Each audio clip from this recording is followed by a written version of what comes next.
Since machine is perhaps thinking like human, should it be regulated? We need to first also identify functionally what the AI is doing, and then assess if at all there is any regulatory vacuum. The first thing that at least comes to my mind is something which is very prevalent at the moment. Impersonation, deepfakes, personality rights. The company is deploying the technology the user is using. So therefore, naturally, the company will be liable. I think we are at a juncture where we should shed away our traditional thoughts of regulating any sector or any technology. There are multiple issues which are coming up, but the tools may be sharpened rather than getting a new act. We always think that there has to be some prohibitions, then only we can regulate. We should not be living in a world wherein we say humans are 100% accurate and machines are not. Understanding is incomplete without a conversation. The best way to have clarity is to start having good conversations. Sarvada Vartalap is one such effort of Sarvada Legal where we discuss, debate, ideate on emerging questions and, more importantly, remain curious about law and policy.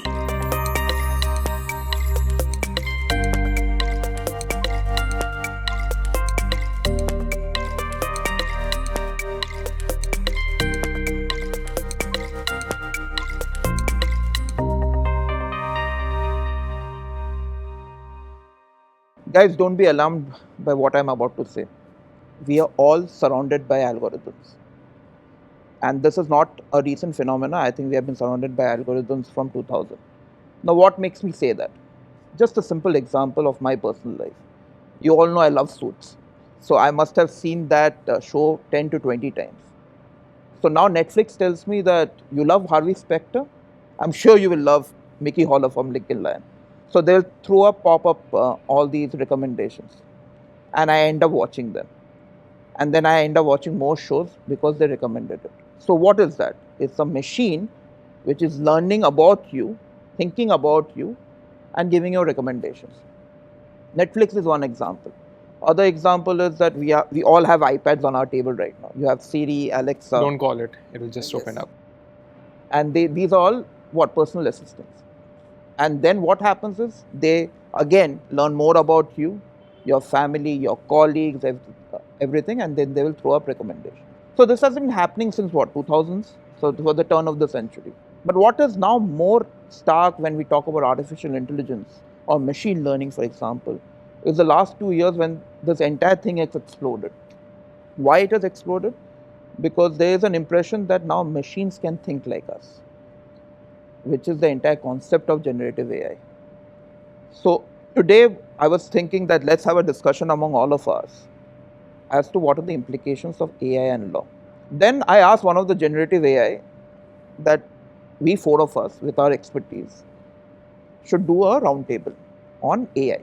So they said, okay, fine, you first define AI. And then I was like, okay, fine, I need to look at some definitions of AI. Then I looked at a multiple of definitions. And the thing which struck me was some definitions are so esoteric that it's a very complicated thing. And then I was reminded of the great movie 3 Idiots, I'm sure all of you must have seen, where if you recall when Amir Khan goes into the engineering class, he was asked, define a machine. And he innocently said, whatever makes our life easy is a machine. If my memory serves me right, he's like, pen ki zip se, Pen ki tip tak. pen ki tip tak, sab machine hai sir. Humne switch on kiya, pankha chal gaya, machine hai sir. It was such a simple thing. And then obviously the professor was not happy and the professor asked Chatur, Mahalingam. And he gave a very esoteric concept of machine, which is obviously right. And the professor said, yeah, that's what I wanted. What did Amir Khan say? Sir, matlab bhi to samajh mein aana chahiye na sir. So then I was looking at various definitions. You have the AI Act of EU making a definition. You have Indian authorities also taking a crack at the definition.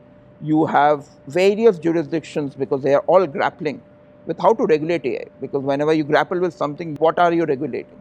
So what I was intrigued was a definition by an EU commission which really appealed to me. What appealed when Amir Khan defined machine. So this EU definition says, an AI refers to systems that display intelligent behavior by analyzing their environment and taking actions with some degree of autonomy to achieve specific goals. So this is something which really appealed to me. And then this entire explosion which has happened in the last 2 years because of generative AI has really propelled this question among all of us. Since machine is perhaps thinking like human, should it be regulated? And if so, what is the approach that Indian authorities should take to regulate AI? I feel like we're jumping the gun. Maybe we should take a step back and think what is the issue that we need to regulate upon, right? What is the problem statement, like we call it? So, if there is an issue, okay, yes, we can regulate it, right? Right now, just because something has come up, do we need to regulate it? Where is the issue in that aspect?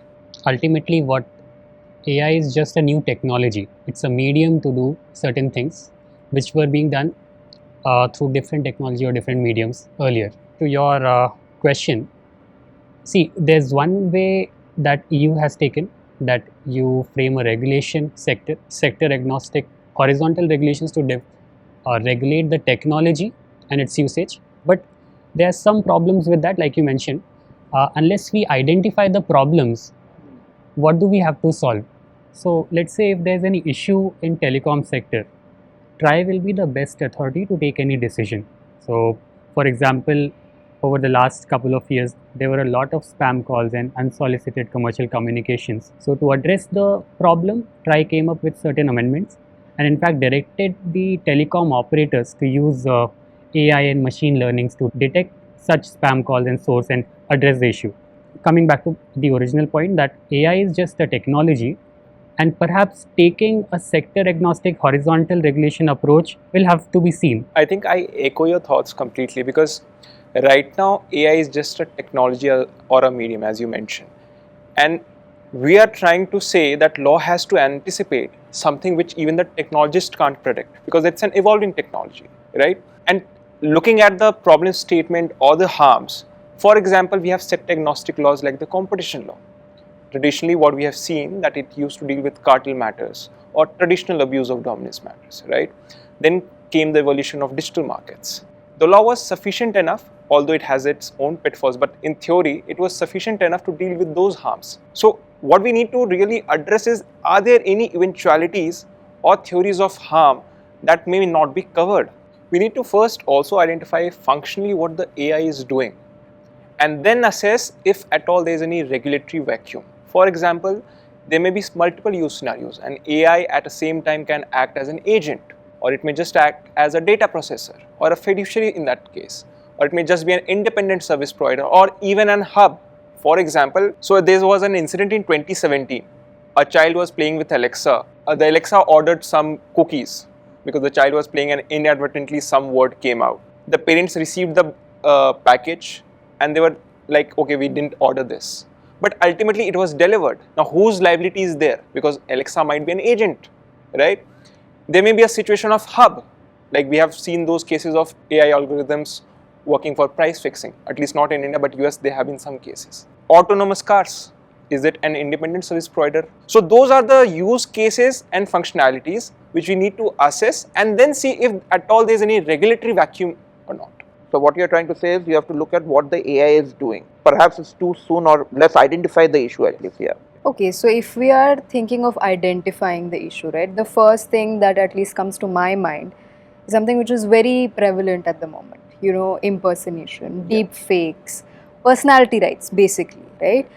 And when you think of these sort of situations, if you think of celebrities, you know, let's take Amitabh Bachchan or Anil Kapoor for that matter. Both of them and a lot of others have gone to the courts to, you know, get back their personality rights in terms of voice, in terms of, personality, image, everything. These are cases that have taken place in our judiciary. So these are celebrities also who have been affected. But it's not only celebrities, right? There are cases in India. There was a whole slew of, video calls that went to people. I'm from the police, your package is missing, this, that and the other. Now, I don't know if that is definitely an AI deepfake sort of a thing, but these are sort of issues that everybody across the economic strata are facing. So how do we, look at all of this? Coming back to the primary point, that whether these issues are covered in the existing framework or not. So, like impersonation is covered under BNS, it's covered under IT Act. So, I would say that the issues are already addressed in the existing law. So now coming back to your part about, so you spoke about BNS already has it. You spoke about deepfakes. I think you also spoke about what is the AI doing. Is it an agent? Is it a tool? Is it an independent service provider? I think the best way to sort this issue would be take an example which is being prompted by AI.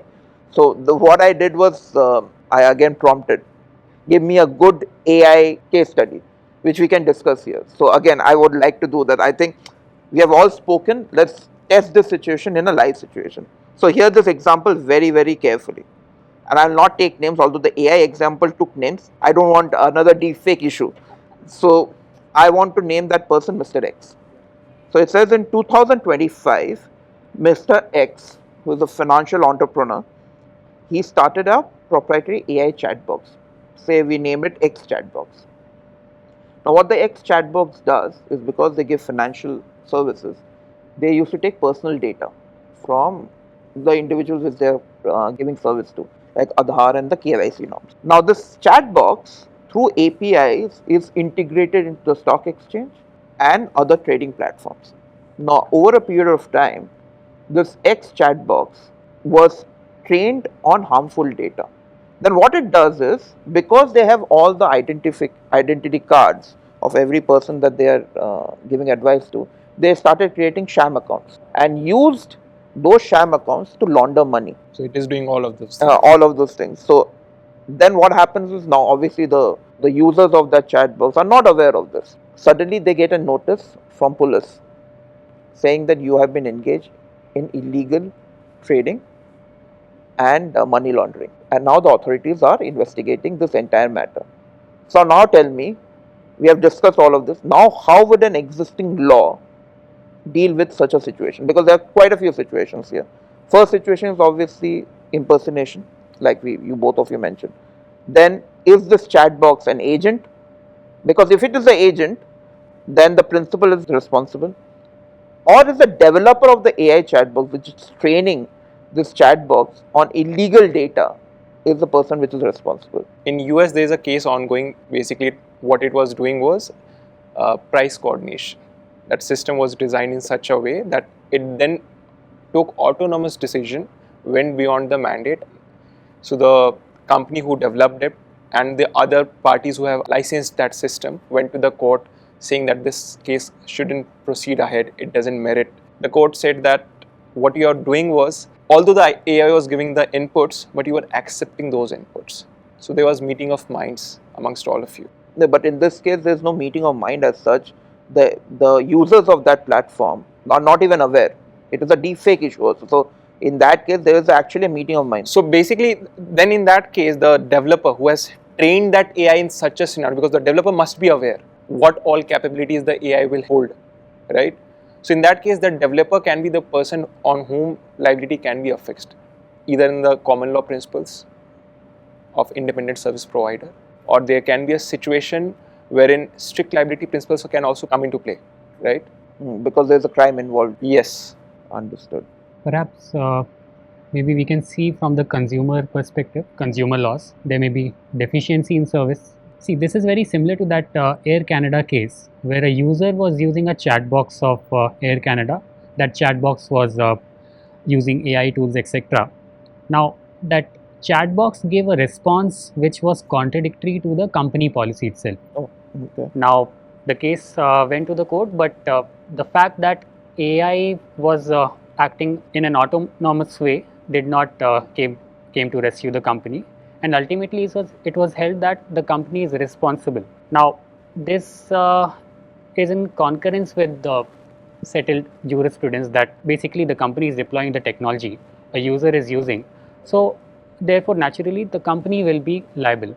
Isn't this like a classic example of principal agent under contract law, right? If I am working on your behalf under the authority that you have given to me, that means I'm your agent, and as your agent, you as the principal is responsible or are responsible for whatever I do. Unless, of course, I do some criminal activity, illegal activity, etc. That's a separate thing altogether. So in the example that I gave, you have deepfakes, which is obviously can be dealt under the criminal law.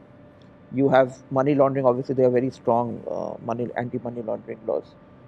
The biggest thing, I think, what we are discussing on the civil side is the affixation of liability. Who is liable? Now, Aman, I think you made a fundamental point here, wherein what role is the AI doing in that particular fact situation or transaction chain? So I guess one has to really look at the contracts which all these companies enter into when they are deploying those AI tools to see who is liable in case that they go beyond what they are supposed to do. In this case, clearly it happened. Secondly, I think time has come wherein you look at the existing tools. I think what we are discussing right now is, I think that's a common echo which is coming out is the problem statement. There is some avenue within the existing laws which is there. Perhaps you need to sharpen the axe. I think we are talking about a lot of permutation combinations about what laws can apply. To my personal favorite, I would say, if you see the common law principles, they have stood the test of time, right? Contract law was nothing but it was derived from those principles. We had tort law, which has been interpreted by the courts from time to time and applied in all kind of civil cases. And this is nothing but a classic civil case example, right? For example, negligence. The principles are yet true, right? Courts have interpreted it time and again. In this AI scenario also, if you juxtapose the principles of negligence, what does it say? It says that A, you have a duty of care, B, there is a breach of duty, and then there is a causation, right? All these scenarios, the Air Canada example that we discussed, or the hypothetical scenario that you discussed, all of these fit into this category in some way or other, right? Then you have those principles of strict liability that can come into play, as I pointed out. Then you have a principle of voluntary non-fit injuria. For example, if I, let's say, use any generative AI model and ask that I want to invest in the mutual funds or stock market, it gives an appropriate disclaimer that the information that I am giving may not be accurate and true. Exercise your own caution. However, I proceed with that recommendation, whatever it has given, incur a loss in the market. Can I sue the AI provider? No. In fact, good that you mentioned this. I was reading one of the news items which came. I think one of the authors in US actually filed a case against an AI engine for defamation, and the courts ultimately ruled no case made out, because when the AI was prompting, they said that A, it's prompted by AI, B, it may not be 100% accurate. So where is the loss of reputation? Right. So your point is that exercise caution is like exercising caution. Yeah. And I guess, so that's why the deployment has to have those disclaimers. I think from a deployment perspective, you need to say it is generated by AI, because yes, accuracy is an issue. And that is a problem with all humans also. We should not be living in a world wherein we say humans are 100% accurate and machines are not. It's a part of learning process. From the perspective of these companies, AI platforms, they also need to self-regulate, because I see that is the way forward for now. Yeah. They are guided by community guidelines, safety protocols, etc. Let's say if I ask an illegal question, it will straight away say that no, I can't provide you answer because this is against our community guidelines and safety protocols. If anything is operating smoothly, don't fix the things that are not broken. Let's take an example of dark patterns. One can argue that unfair trade practices, etc., were already a part of law. But perhaps the lawmakers felt that there's a need to bring in these guidelines just because of sheer scale. Because if something is happening at that big scale, any deceptive practice, then that needs to be addressed at the outset instead of taking it to court and just waiting for the outcome, because that may lead to chaos. So the thing is that if we wait and see if there's any conduct, let's say you mentioned deepfake, if tomorrow the practice is so rampant that there's a need to regulate, perhaps soft touch regulation like EU AI Act says that this video is AI generated, which a lot of companies still do even today. So that may be the way forward for now. As we stand today, most of these, if not all, generative AI options that we have, they have their own community guidelines, they have their own safety protocols, like you mentioned, and it's clear. Because if today I ask, I know it sounds morbid, but if today I ask, how do I kill Vivek, or how do I make a bomb using things in my house, it's not going to help me. It will actually say visit a doctor. Doctor, it will tell me to, visit a mental health specialist, and everybody is with you, all of that. So these kind of self-regulation, soft touch model that he's saying, self-regulation in the sense of, okay, I as a service provider know that there could be these sort of harms, and I have a protocol to deter people from using in a illegal manner. I think we are at a juncture where we should shed away our traditional thoughts of regulating any sector or any technology. We always think that there has to be some prohibitions, then only we can regulate. Yes. A time has come for a technology like AI, which is bound to innovate, and it is at a very nascent stage. There should be discussion around what positive obligations that we can have in the law, rather than having a negative obligation. For example, the law would ideally like to say that do not discriminate, do not do X, Y, Z. Rather than the thought process should be, and which also syncs with the MeitY recent Correct, I was about to mention. AI guideline report, that it should be the responsibility of that AI system or the company that you should ensure fairness. You should not have any influence which outcasts a certain community or certain people, certain group. It should have fairness and accountability in its inbuilt system. So those things can help the system to usher the entire sector to grow, and it will also in some ways sync with the broad ideals that we have in India, that is the India AI mission. Yeah. Right? In 2024, when it was announced and to the public, it was communicated, it was with the lofty ideas that India will become an Atmanirbhar Bharat in that tech sector. So if you want to achieve that, a positive obligation framework or AI governance framework to that extent should be thought, rather than just putting some blanket prohibitions or stipulations. I think MeitY did a commendable job where I think what they recommended was that you should have an interministerial approach. They said look at the existing laws, and like we all are saying, I think there's a common consensus that is there an issue? I think definitely there is an issue of deepfakes.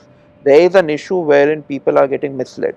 There are multiple issues which are coming up, but the tools may be sharpened rather than getting a new axe. Yes. I guess the thing is, even MeitY said that, so wait and watch, like you're mentioning, dark patterns like you mentioned. It is not like on day one they came out with dark patterns. They saw the market saying that at the end of the day they are dark patterns, and the lawmakers in their wisdom thought that okay fine, we need to give some guidance that this is dark pattern, and this is after years and years of research. And that's also to bring certainty to the business. Yes, business certainty is very important. In fact, taking forward your point, it's still at very nascent stage. I would argue that we have to give them some exemption, like intermediary rules that provide safe harbor for the platforms. So the idea is that once your due diligence is complete, you should not be held responsible for any conduct that anyone else is doing using your technology, because your part is done. You have taken the sufficient and reasonable steps to ensure that it is not misused. Yeah, I have a slightly different take. I hear what you're coming from. In fact, I was reading a very excellent book by Anu Bradford, so where she compares the American model, the EU model, and the China model. The American model is based on market, whereas EU model is based on rights approach. And one of the things that she mentions and argues is there's been so much exponential growth is the safe harbor like you're talking about. And it bears, like obviously our IT Act has it, US had it in way back in 96, and that promoted the entire ecosystem. But one of the reasons why, or one of the thought process why safe harbor was there is because they made conduits of data. The intermediaries, the classic intermediaries, the e-commerce intermediary, or for example, the matrimonial intermediary. We just saw a case wherein Supreme Court has stayed in arrest. That is on intermediary, because you cannot hold a promoter of a company liable because there are intermediary protections. But in AI case, while I agree with the notion that some kind of protection should be there, it is not quote unquote an intermediary, because they are acting on the data, they are throwing out outputs. Like we mentioned in the beginning, I actually inserted that I'll tell you what I did. I said I want to do a round table. We have Vivek, who is a litigation expert. We have Kumada, who is a policy expert. You are the legal and tech expert, and I'm managing all the experts. And they threw up a result. They threw up a thing that we should discuss. Now that an intermediary won't do.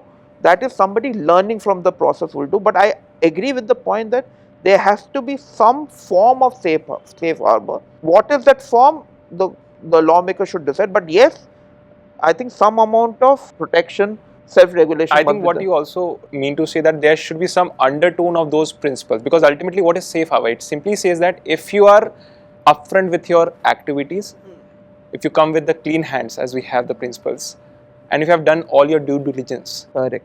certain eventualities happen, then we have to introspect and see whether it was in your control even or not. Exactly. So that's where come in. So for example, IT Act also, what it says, if let's say today there's a deep fake on a social media platform, it says that the intermediary, once it receives an actual knowledge, either through a court order or a government agency that is authorized, then within 36 hours it has to take down the content. Yes. That's a content moderation. Yeah, content moderation. So ultimately the principle is fundamental that you have to self-regulate, you have to be upfront with your activities, and you have to be responsible and accountable to the public that you are providing your services to. That's the limited principle. Yeah, understood. Fair enough. So now we've spoken quite about, IT Act and how that is playing with AI. But there are other ripe issues, right? Where there is intellectual property rights, there's competition. So there are lots of other angles that we can look at when we're talking about AI. So, see what you have said, IPR, copyright, competition, you missed privacy. Privacy. Yeah, so these are the 3-4 things which are a topic in itself. There's so much debate which is happening. So we'll discuss it individually in our subsequent episodes. Great. Great.